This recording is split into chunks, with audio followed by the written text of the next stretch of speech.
विचारधारा, वजह क्या है? अपनी अपनी रुचि और अपनी अपनी राजनीतिक विचारधारा।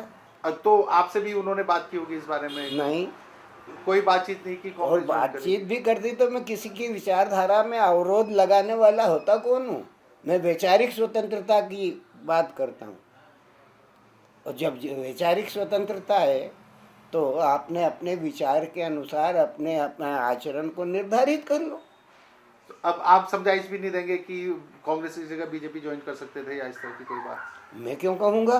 बिटिया है आपकी, आप खुद बीजेपी के वरिष्ठ हैं। इससे क्या मतलब है कि मैं पिता हूँ तो अंकुश लगा के कहूँ कि इसी रास्ते पे चल।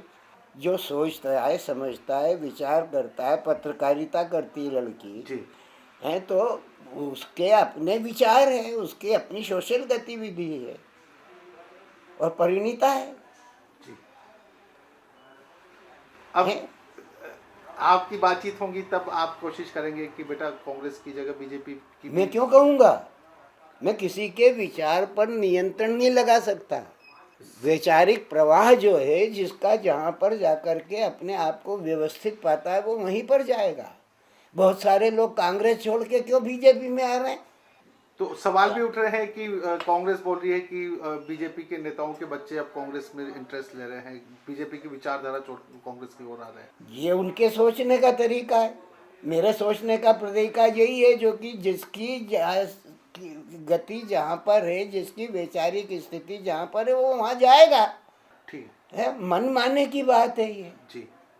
अपने नियमों के अनुरूप आचरण करना, अपनी वैचारिक मनोधारा से जुड़ना, राष्ट्रीय धारा से जुड़ना। और कांग्रेस में चली गई तो अपराध क्या कर दिया उसने परिवार से कि मेरे चरित्र को लांछित कर दिया? राजनीतिक विचारधारा है, व्यवस्था मूलक विचारधारा है। एक व्यवस्था कांग्रेस की, एक व्यवस्था भारतीय जनता पार्टी की है। अगर उसे बाप का लाभ लेना होता तो यहाँ पे ही खड़े होके कहते कि मेरे को इस पद पे बिठवा दो, मेरे को इस पद की चाहना है। मेरे यहाँ ऐसा होता नहीं है। अपनी योग्यता से जो प्राप्त कर सकते हो प्राप्त करो।